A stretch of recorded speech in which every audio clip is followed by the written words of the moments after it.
I don't know why you're doing this all for me. You don't know why? No, I don't deserve it. Why not? Hey, I was doing what I did, what I was told to do, and there was, 9 million of us. Why should I get the credit, But... because what you did wasn't easy. Well...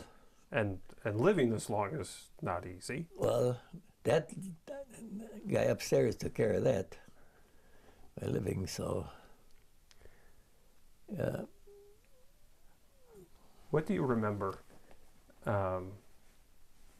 about the beach when you arrived? We know it was a couple months after the invasion, but it was still...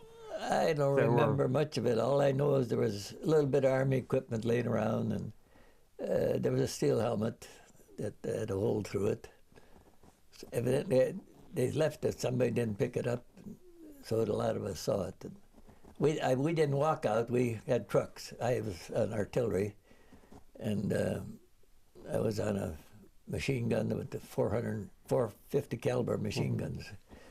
And when we loaded on the LSTs, we didn't know where we were going or what. When we loaded us, here we get down in a hole, and it's my gun, And well, we got across the channel, and the front goes down, and we drove right off.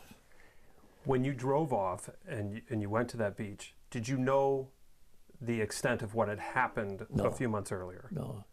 When did you learn about that? Well, off and on, I heard stories about it. Could you see any evidence of how difficult that battle was? No, not really. Okay. No. So. How soon after did you get into battle? Oh, we got into it in July, I guess, or August. The breakout? Yeah. That's when we were there, and then we dug in. Mm-hmm. First it was France, and then... Yep. And that was, I'll never forget that. We were, I don't know if we were there a week or 2 days or 10 days. Time I didn't know. Anyhow, some ladies brought us some vegetable soup for our unit. That was the best soup I ever ate in my life. And they didn't have anything, but they shared it with us. They were grateful. Oh, were they ever. You spent most of your time in Europe living outside. Completely inside all the time, except after the war was over. We were 24/7 in the weather. Couple nights in a barn, maybe, if you were lucky? Never? Never in a barn. Never inside of a building. For how many months? Oh, from August to May when the war ended. So. And we never changed clothes, because never washed up, because how are you going to wash up when the creeks were froze? And nobody brought us water, just water to drink. And at zero weather, I'm not taking my clothes off to wash off, and neither did the rest. So we wore all the clothes we had because it was so damn cold.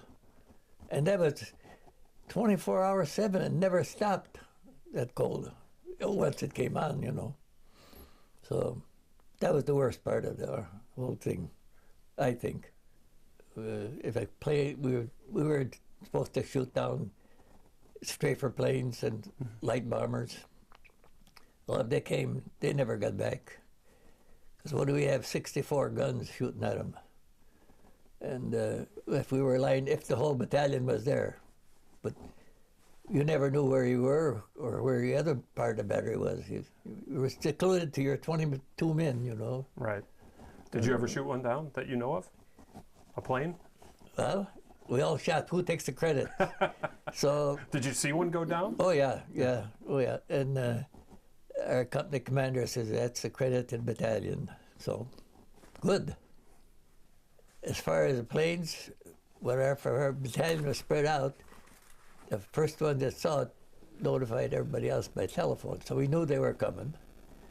And after about halfway through the war, they just didn't come anymore. There were none left. We shot them down, or they were bombed. The airports were bombed, and the pilots were gone.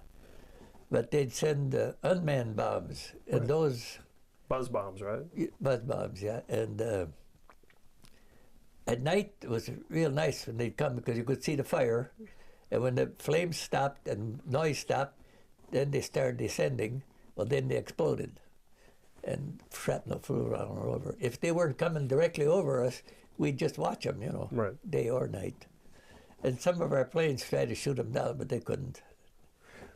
But did you ever engage with German infantry or German tanks or artillery? You were essentially anti-aircraft battery, yeah, right? Yeah, but yeah. Well, he was scared too. Yeah. But when you see planes come or hear them coming, you know they're coming. You're prepared for it. Yeah. And you figure, well, we maybe make it, maybe we won't. Did you ever get strafed? Yeah. But when they're coming down, and we'd be a little off the road. We'd be set up so that we could shoot them at an angle. And when they're coming down strafing, they can't change, that fast. So they very seldom hit our guns. They'd take the convoy because we were guarding roads to the front lines and bridges, and that's what they wanted to knock out. But it was all reversed. When they came, they had no chance. When we were getting ready to go across the Rhine, well, we were all on our side of the Rhine, and as the Krauts moved over, they damaged the bridges, so we couldn't get across. So we were probably camped there a couple of weeks, waiting for the Corps of Engineers to bring their pontoon bridges. And anyhow, one night it's almost dark, and it's such a loud noise. And I looked up in the sky, and it's louder and louder. Pretty soon planes started coming over. Our bombers were coming. It was just late in the evening, and it was black in the sky for I don't know how long. When they got done, then the British came, because they were night bombers. Sure. And I don't know how many of them there was. But anyhow, I found out how many there were when, 4 or 5 years ago, I was asked to go to the AA. And I sat next to a guy. There was 12 of us on the stage, and sat next to a bombardier and a B-24. And I asked him where his missions were, and he told me. And I said, well, you went over the Rhine, huh? Yeah. I said, I was down there when you went over. And I said, how did you get that many planes in line up in the sky? And I said, how many were there? He said, 640 of ours. Now, that sky was black for a long time, and when they started bombing, it was something. When they got across the Rhine, they could see where they were, When you saw that, did you think the war was going to be over pretty quickly after that? That's well, pretty impressive force. It was impressive. I didn't think it would be over. I just Did took your it job. yeah. And I'll never forget that night. Yeah.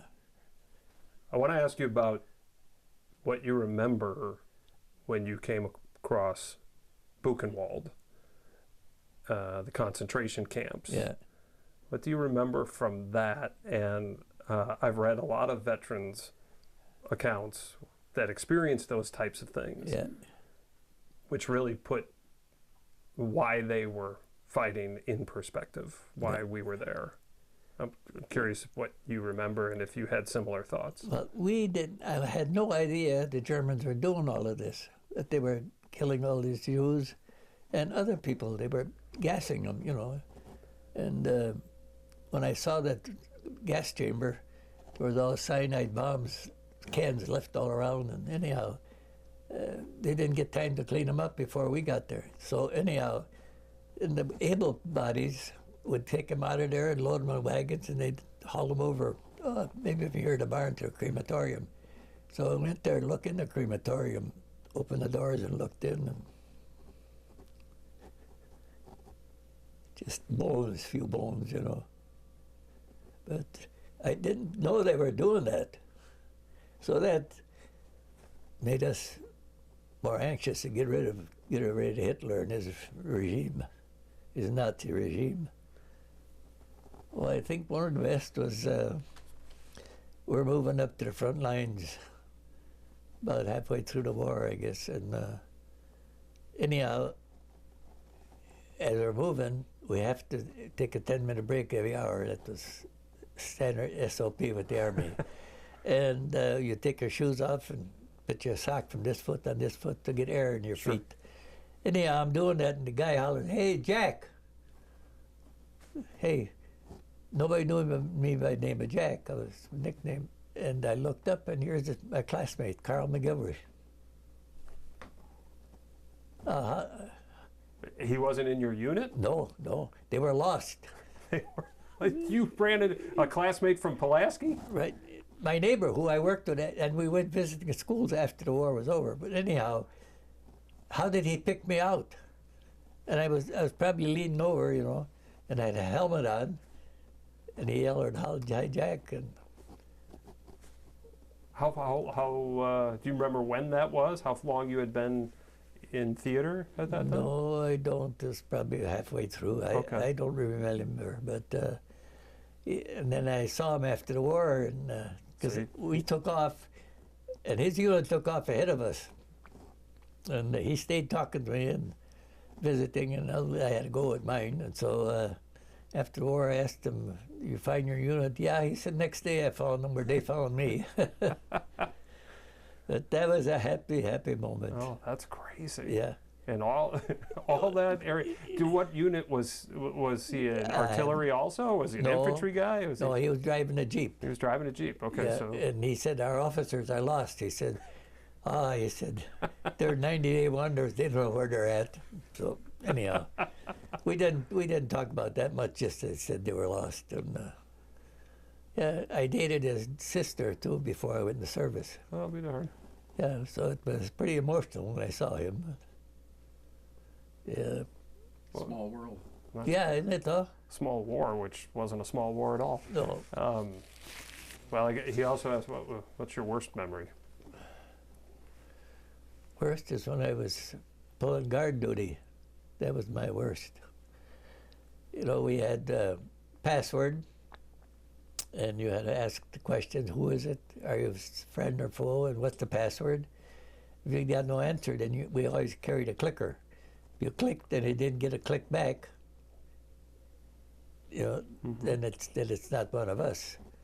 Well, anyhow, I got through everything and it clicked and no answer. Well, I was scared. I was really scared. It was pitch black, and so probably that noise went away. And when I woke up, my relief, and I said, "Can you come and stand with me?" He said, "There's something out there," and I said, "I can't see it, and I'm scared." And so we stayed up the night, and then to come back every once in a while.